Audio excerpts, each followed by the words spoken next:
circa 36 minuti di cammino perché la nostra struttura non si trova proprio in centro. Le tappe le abbiamo stabilite, primo punto Trinity College, ma soprattutto siete pronti per il super pippone di Sara Tappi? I classici autobus a 2 piani come a Londra, d'altronde le siamo vicini, non so se avete notato un dettaglio importante, barba e capello fatto e dopo 30 minuti di cammino la prima tappa dove poteva essere? Non poteva che essere il Trinity College. In restauro, come potete vedere, qualche sua parte è attualmente incolta e Emanuela e Daniele, che avevano intenzione di visitare la biblioteca del Trinity College, famosissima, con più di 200.000 volumi tra i più antichi, è anch'essa in restauro. In realtà in questo momento gli scaffali sono completamente vuoti. Questa università venne aperta addirittura nel 1592 da Elisabetta, figlia del re e di Anna Bolena. Il motivo fu che molti giovani di Dublino tornavano sul continente europeo per motivi di studio. Il suo timore era che potessero riconvertirsi al papismo. Elisabetta I è in effetti la figlia di colui che volle lo scisma dalla Chiesa di Roma. La Chiesa anglicana nacque proprio quando voleva separarsi dalla sua prima moglie Caterina d'Aragona per sposare Anna Bolena. Il Papa Clemente VII disse di no all'annullamento e lui creò lo scisma definitivo tra la Chiesa anglicana e il Papato di Roma. L'Università di Dublino divenne prestigiosa al pari di Oxford e Cambridge, ma la cosa che più ci ha sconvolto è che fino al 1793 questa università fosse aperta solo per i protestanti. Quando finalmente venne aperta anche ai cattolici, il Papato di Roma proibì ai ragazzi di venirci a studiare. Sembra addirittura che fino al 1970 chi veniva a studiare su questa università era soggetto a scomunica. Poi voi nei commenti scrivete quello che pensate.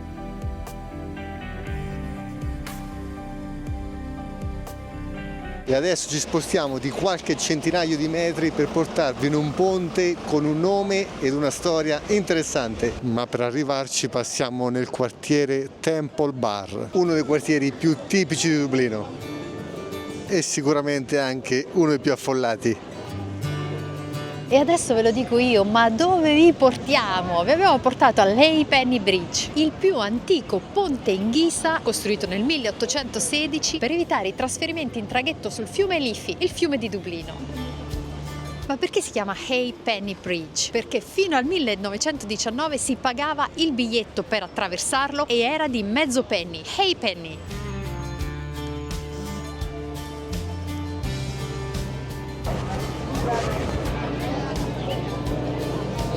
Super turistico, quindi noi vi portiamo in un posto molto più caratteristico. Lo Stakes Head Pub, da molti considerato come il pub tradizionale più bello di tutta Dublino. Fu aperto nel 1770, ristrutturato nel 1892 e fortunatamente mai più ritoccato. Andiamo a vederlo.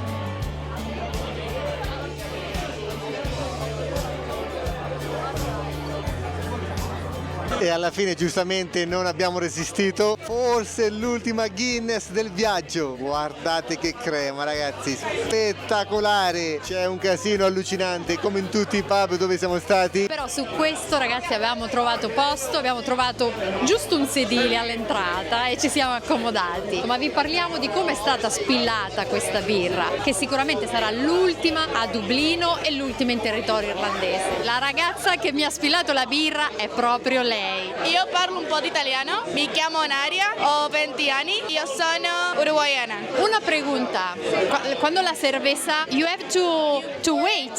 First time you pour it until like the top of the heart, and then you let it settle for 1 minute. 1 minute. Yes, and then you pour it up in the final. And this is because like if you do it like this, it will be like more creamy, and then you need to let it settle again for like 1 minute, and then you drink it. Okay. Because like this is how we talk it here. Like this is how we say like if you drink it when it's like brown and not black, Yeah. you get farts. You'll be farting, and that's not good. Like if I work here for like 5 months already, and I've smelled the Guinness farts, and are the worst farts of the life. Disgusting. So please, guys, wait until the Guinness is black to drink it. Thank you. Qualcuno in effetti dice che il segreto della Guinness stia proprio in come viene spillata. Qualcuno dice che al di fuori del territorio irlandese il sapore della Guinness non sia lo stesso. Noi possiamo dirvi, secondo la nostra esperienza, che in Irlanda del Nord, che è già Regno Unito, abbiamo notato qualche differenza, ma forse era solo il locale, forse era solo il tipo di serata. E comunque questa birra la dedichiamo a tutti voi. Tutto bellissimo, però nel discorso di Sara c'è qualcosa che non quadra, ovvero in questa birra come se la birra fosse la sua, quando invece la birra sarà tutta la mia.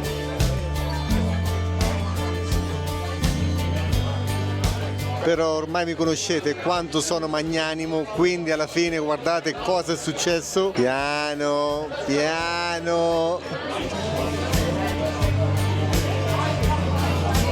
Tra le altre cose, qua a Dublino ci sarebbe stato da visitare anche la Guinness Storehouse, ma alla fine quello che conta, come dico sempre, per un'ottima recensione è il test diretto sul campo. Ma riguardo al nome Guinness c'è un'altra curiosità, questa è la serata delle curiosità che vogliamo raccontarvi. Nel 1951 l'amministratore delegato della società Guinness in una battuta di caccia sparò a un uccello, fortunatamente mancandolo. Da questo episodio nacque una diatriba con gli altri partecipanti su quale fosse in realtà l'uccello da selvaggina più veloce d'Europa, e da qui l'amministratore delegato pensò che se queste curiosità fossero state messe in un libro avrebbero destato la curiosità di tutto il mondo e qualcuno ne avrebbe potuto trarre vantaggio. Ebbe ragione, perché nel 1955 pubblicò il Guinness Book of Records, che tutt'oggi è ancora il libro protetto da copyright più venduto al mondo. Questo è il pub dove eravamo, visto da fuori, che si trova di fianco al famosissimo pub visto in tantissimi film. Ma dato che, come avrete capito, questa è la serata delle curiosità qua a Dublino, terminiamo con l'ultima curiosità. Sì, perché in tema di bevande irlandesi e soprattutto bevande nere ce n'è un'altra che ha fatto il giro del mondo, e questa bevanda partì proprio da Foynes, che negli anni 30-40 era famosa per i voli transatlantici, cioè i voli che dall'Europa raggiungevano appunto gli Stati Uniti d'America. A quel tempo questi voli avvenivano tramite idrovolanti, e in una notte di ottobre del 1943 l'idrovolante non poté partire per il maltempo eccessivo. Lo chef dello Sheridan all'interno dell'aeroporto di Foynes inventò qualcosa per risollevare il morale di tutti i passeggeri che non erano potuti partire, e quindi aggiunse al caffè il whisky irlandese. E quando un passeggero pose la domanda "Is it Brazilian coffee?" È caffè brasiliano? Lo chef rispose per la prima volta "No, it's Irish coffee". È così che è nato l'Irish coffee che conosciamo oggi. Dopo 30 giorni esatti dalla partenza iniziamo il video con questa immagine. Più che un appartamentino sembra un negozio di abbigliamento. Non so se si è capito, ma a causa forza maggiore abbiamo scelto un appartamento dotato di lavatrice. E come per magia tutti belli pronti, le maglie finite dentro la valigia, tour velocissimo di una camera barra appartamento veramente super. Letto comodissimo, vista enorme sul parco Albert, parete divisoria che può avere una doppia funzione come avete visto, divanetto, forno e addirittura piano induzione, lavastoviglie, ma il pezzo forte si trova qua, ovvero la lavatrice. Ma non è finita, addirittura macchina del caffè con frigorifero, olio, sale, aceto, detersivo per la lavatrice e pastiglie per la lavastoviglie, tutto incluso. Ragazzi, praticamente c'era di tutto su questo appartamentino super moderno e funzionale. Poi quando mi dite "Francesco, pensa per Sara", bagno con una doccia enorme, e per finire guardate che comfort, carrello per portare tutta la nostra vita in garage. E poi ti lamenti? Questa camera barra appartamento non è economico, i prezzi qui a Dublino sono altissimi, abbiamo cercato di contenere la spesa insieme al comfort di poter lavorare, però questo appartamento l'abbiamo pagato 135 euro a notte. Sicuramente tantissimo, ma per gli standard qua in Irlanda vi posso garantire che il rapporto qualità-prezzo con un garage sorvegliato nella capitale è praticamente impossibile. Quando arriviamo nelle capitali, per me la priorità più grande è avere un posto sicuro sicuro per la moto e anche se questa struttura, come avete visto, si trova a circa 3 km dal centro, raggiungibile con circa 40 minuti di cammino, ma comunque ci sono tantissimi autobus e taxi Uber per poter raggiungere il centro stesso, il costo va anche rapportato al fatto che avete un luogo dove poter mangiare, quindi risparmiare sul cibo, che comunque qua nell'isola è veramente importante. Per non pensare che oggi è il 30° giorno di viaggio e per forza di cose dovevamo avere la lavatrice per cercare di tornare, tra virgolette, umani. Ora vamos a prendere il traghetto. Questo è il parcheggio sotterraneo per la moto, l'ingresso addirittura viene chiuso. Vi ho chiesto: è sicuro qua il parcheggio per la moto? Mi ha detto stai tranquillo al 100%.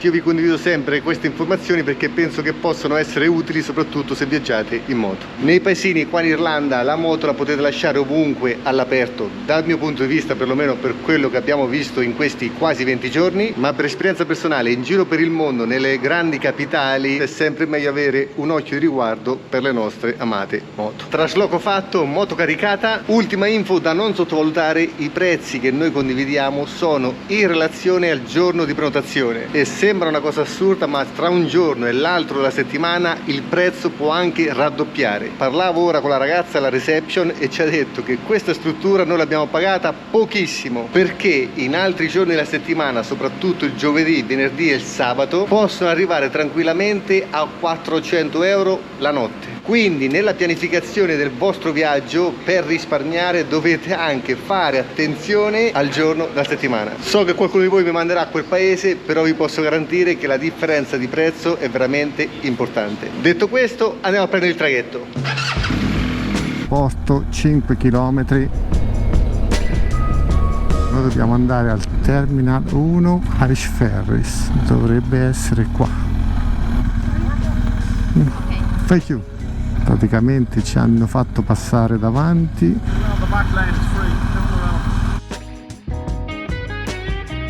Con la moto abbiamo un po' la corsia preferenziale perché se fossimo arrivati prima sicuramente saremmo saliti per primi. Stiamo salendo nella scatola del mare. We have to wait here.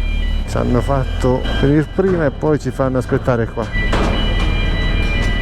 Comunque questo è un aliscafo, per questo motivo impiegherà molto meno tempo, ovvero quasi la metà. Ecco come funziona: sta salendo un piano e se ne scopre un altro.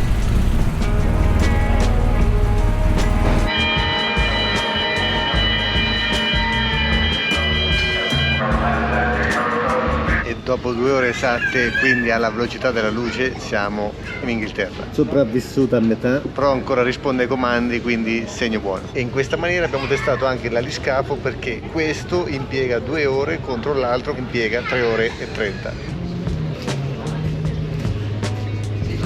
Dal mio punto di vista scegliete questo e fate prima. Per quanto riguarda il mal di mare ovviamente dipende dal mare, ma nel nostro caso saremmo stati fortunati, con l'aliscafo siamo stati meglio. Torniamo alla sorellona. La moto si trova in pole position. Questa volta l'avevano legata loro e avevano messo il cuneo nella ruota posteriore che ora non vedete perché l'hanno tolto in quanto siamo arrivati. Appena scesi dall'aliscafo siamo a Holyhead, cielo non dei migliori ma del resto ci eravamo abituati, qualche gocciolina di pioggia timida, i prossimi passeggeri, pratiche di uscita e saremo di nuovo in strada. Qui sembra un videogioco, prima euro, poi pound, Irlanda del Nord, poi di nuovo euro Dublino e ora di nuovo pound. E ovviamente lo stesso passaggio ce l'abbiamo tra chilometri e miglia. Infatti il CarPlay, dato che si collega a Google, indica 71 miglia per la nostra destinazione. Però la cosa positiva è che tra l'Irlanda e il Galles si guida comunque sempre a sinistra. Per aggiornarvi anche sul meteo, se volete venire così sapete cosa portare come abbigliamento, siamo costantemente sui 16 gradi, che non sono pochi, però se ci mettete il vento e la pioggia la percezione è quella che sia più freddo. Iniziamo con la fila, abbiamo imboccato la strada da circa 20 km e già siamo fermi. Proviamo a infilarci un po' piano piano, vediamo anche come si comportano loro se mi vedono arrivare. Qua mi fanno passare, grazie. Per adesso l'approccio dei britannici sembra buono verso le moto. Il problema non era tanto i lavori in corso, il restringimento della carreggiata, è che il ponte ha una sola corsia, quindi per forza di cose bisogna passare da 2 ad una corsia. Abbiamo lasciato la strada principale che conduceva a Liverpool e stiamo entrando nel parco nazionale dello Snowdonia, e come in tutti i parchi iniziano a comparire loro. Però vi avevamo avvertito, sheep are the new Perry, cioè le pecore sono i nuovi Perry. Le vere protagoniste, cioè ragazzi, c'è una quantità di animali tra pecore e mucche. Però loro sono un animale a metà, a me sembra sempre che abbiano un istinto materno, non so come definirlo. Bel paesaggio, si iniziano ad innalzare le dolci montagne, case in pietra, il mare all'orizzonte. Abbiamo letto molto bene di questo parco, è piacevolissimo andare in moto lungo queste strade perché puoi tenere un'andatura anche di 80, 90, 100 km/h rispettando i limiti. L'asfalto, come potete vedere, è bellissimo e ci sono tutte curve morbide e molti saliscendi. Poi ogni tanto si attraversano questi paesini con le case quasi tutte in pietra. Grifone che sventola della bandiera del Galles, sono paesaggi estremamente rilassanti. Un hotel della zona. Vi porteremo in un paese piccolissimo ma dovrebbe essere delizioso. Ha un nome che sembra in dialetto corridoniano perché si scrive Dolgellau, probabilmente si pronuncia Dalgello, ma non ne sono proprio sicura.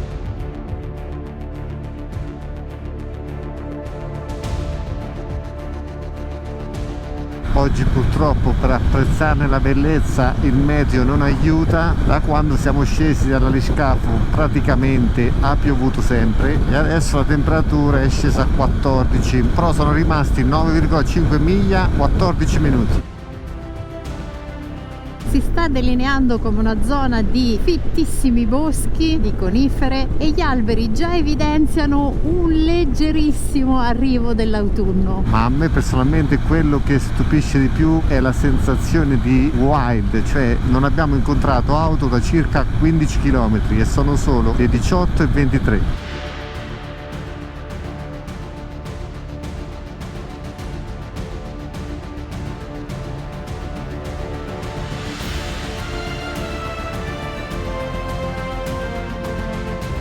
Quindi se siete super stressati e volete passare, che ne so, una settimana, 10 giorni immersi nella natura quasi incontaminata, questa zona è il posto giusto per voi.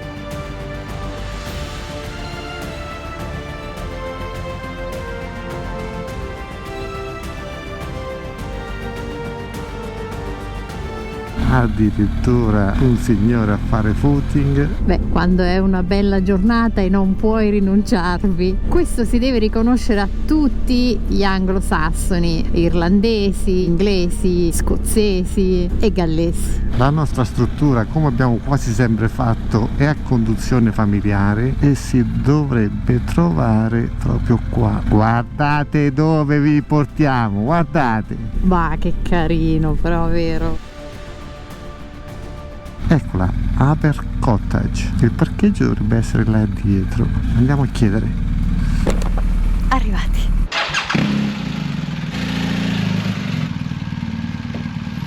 Moto scaricata al volo, poi vi mostriamo la camera perché questa è proprio una tipica abitazione gallese. Siamo andati anche a prenotare la nostra cena in un pub qua vicino e adesso tutti insieme andiamo a vedere il paesino. Corridoio piccolissimo, vai piano che qua distruggiamo tutto. Io intanto vi porto qua le scale, guardate in fondo, vista Sorellona, ma soprattutto guardate le scale, fate attenzione. Qua dove domani mattina faremo colazione.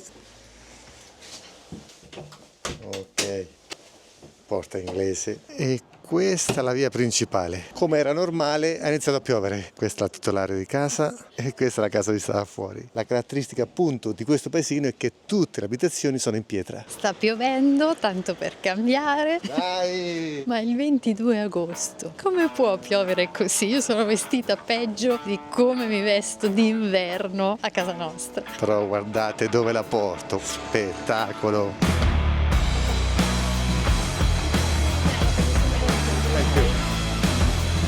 E dato che ci troviamo vicino al mare, guardate che roba!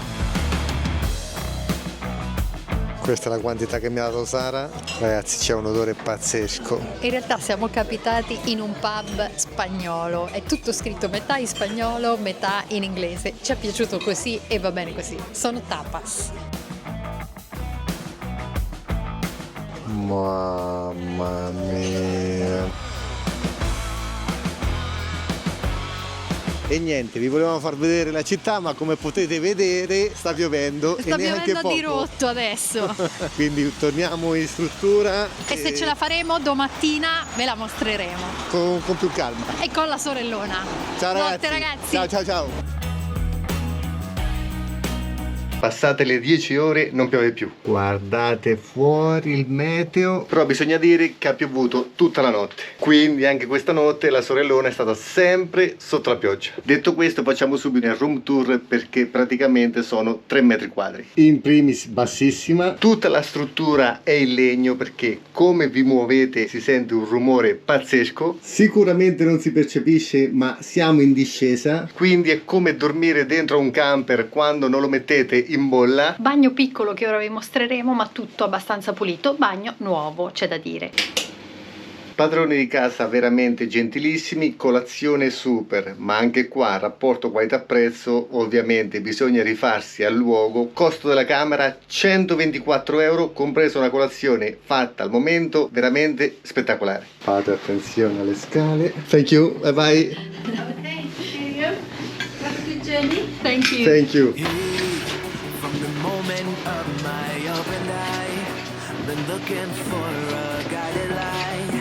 E questo è il parcheggio privato per la vostra moto. Dal punto dove abbiamo cenato ieri sera, stamattina tiepido e timido sole ci accompagna ad attraversare Dolgeth Lai, dovrebbe essere abbastanza impronunciabile per me. Centro città, facciamo giusto un giro per mostrarvi la tipicità di questo paesino costruito completamente in pietra.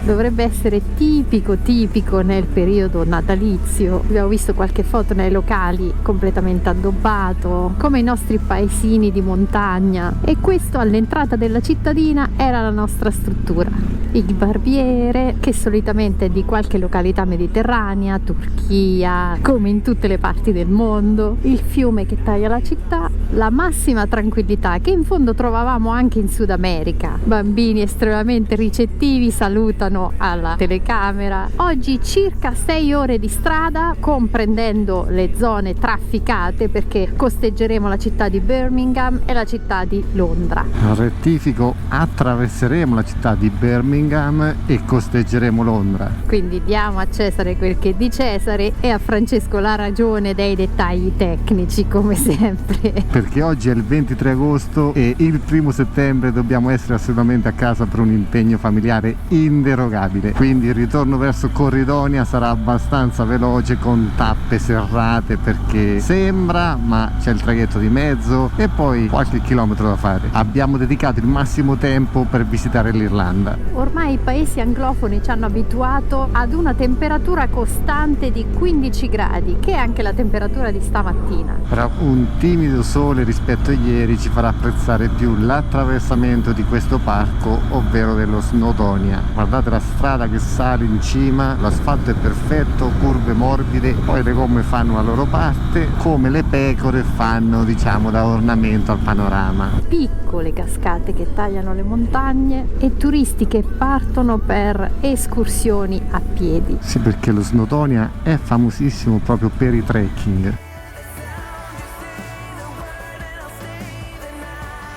Sono delle morbide montagne, ma hanno un fascino del tutto particolare, a partire dalla vegetazione di cui sono rivestite.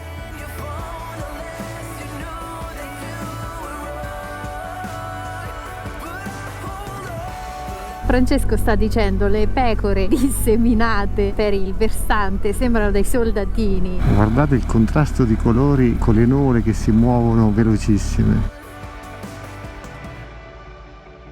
Come sempre quel raggio di sole in più, anche inaspettato, rende il paesaggio estremamente dolce e piacevole. Per quello che abbiamo potuto vedere del paesaggio inglese, o meglio britannico, questi che vi stiamo mostrando sono comunque dei paesaggi rari che fanno eccezione sui paesaggi collinari molto dolci, come vi abbiamo detto più volte, simili proprio alle colline marchigiane. Quindi questo diventa un panorama al quale dedicare le proprie vacanze. Ecco perché poi nel Galles risulta così in primo piano. Procedendo verso sud e anche verso est, due cambiamenti: è aumentato il traffico, ma al tempo stesso il cielo si è aperto, la temperatura sta salendo pian pianino e siamo a 18 gradi. Se venite in camper ci sono diversi campeggi, con l'unica accortezza che le strade migliori sono quelle più strette, quindi con il camper, se è di grandi dimensioni, si fa un po' fatica. E appena presa la strada a scorrimento veloce c'è un po' di traffico. Dobbiamo ammettere che ci fanno passare praticamente tutti con la massima calma, nel senso poco più veloce di loro, per la massima sicurezza ovviamente. Nel frattempo ci guardiamo questa Peugeot da corsa che sicuramente ha avuto tempi migliori. Arrivati al raccordo di Birmingham, che poi il raccordo non è perché taglia la città in due. Questo tratto è a pagamento, abbiamo pagato poco fa 4 pound. Questa è la situazione, 23 gradi. Altra cosa che ho fatto quando ci siamo fermati a far benzina, non ve l'ho fatto vedere, ve lo mostro qua. Ho aumentato la pressione della gomma posteriore. Ho voluto fare una prova perché queste gomme sono la prima volta che le metto, volevo un po' testarle sia con una pressione più alta che con una pressione più bassa. Tanto alla fine di un viaggio come questo saranno quasi sicuramente da cambiare. Sono circa 30 minuti che facciamo questa cosa, però abbiamo visto passare 2 carri attrezzi, quindi presumiamo che ci sia stato un incidente, forse anche grave. Mamma mia ragazzi, speriamo nulla di grave. Siamo ancora sul raccordo di Londra. Questo ponte ci servirà ad attraversare il Tamigi, di cui, se vi ricordate, abbiamo visto la sorgente, era poco più di un torrente.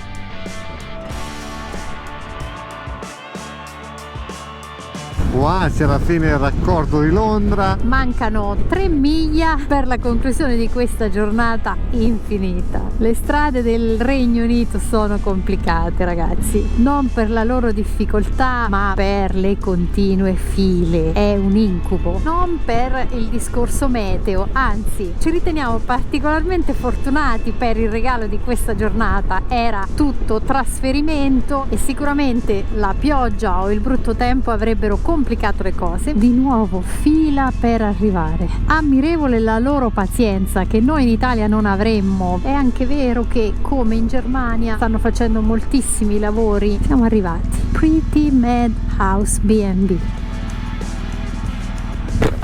Ce l'abbiamo fatta. Quella che avete visto oggi io la definisco una giornata campale. Sono distrutto. Secondo me tutto questo sta testimoniando che sto invecchiando. Mentre Sara la Tappi non sente nada. No, Sara la Tappi è messa peggio, però il proprietario del B&B dove siamo arrivati ci ha detto: avete incontrato tanta fila perché questo sarà un weekend lungo, lunedì è la Bank Holiday. Ah, è una festa, che tipo di festa è? Non so, si chiama così perché mi ha detto le banche lunedì saranno chiuse. Però il titolare è stato veramente gentile, perché qua sotto aveva la sua auto, ci ha visto arrivare in moto e subito ci ha detto: sposto l'auto per farvi mettere la moto, così è coperta. Come approccio numero 1. Adesso scarichiamo tutto con calma, solito trasloco, e poi vediamo se da queste parti c'è qualcosa per mangiare, perché anche oggi, come quasi tutti i giorni qua tra Regno Unito e Irlanda, il pranzo praticamente con le colazioni che hanno quasi che lo saltiamo. Dico quasi perché abbiamo una scorta di biscotti, prendiamo un caffè quando facciamo benzina e andiamo avanti. Non vi parlo mai della sorellona, ma fino adesso grandissima moto. La moglie la conoscete, è la stessa che stava con me in Sud America, quindi andiamo avanti.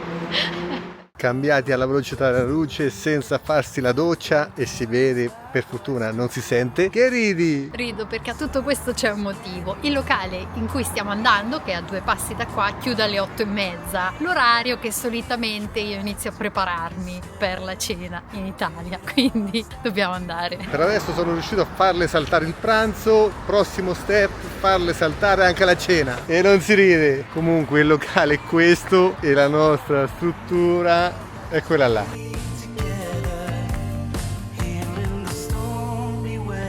Giusto? Non c'è nessuno, quindi dai che ci riescono a farla mangiare. Per voi è scesa la sera in 2 secondi perché alla fine qualcuno ci ha aperto. E poi quando mi dite tratta bene Sara, guardate che piatto gli ho fatto mangiare. Hanno ragione. Chi è che ha ragione? Loro che ti dicono di trattarmi bene. Io non sono tanto convinto che avete ragione. Però ragazzi, Buonanotte. andiamo a dormire.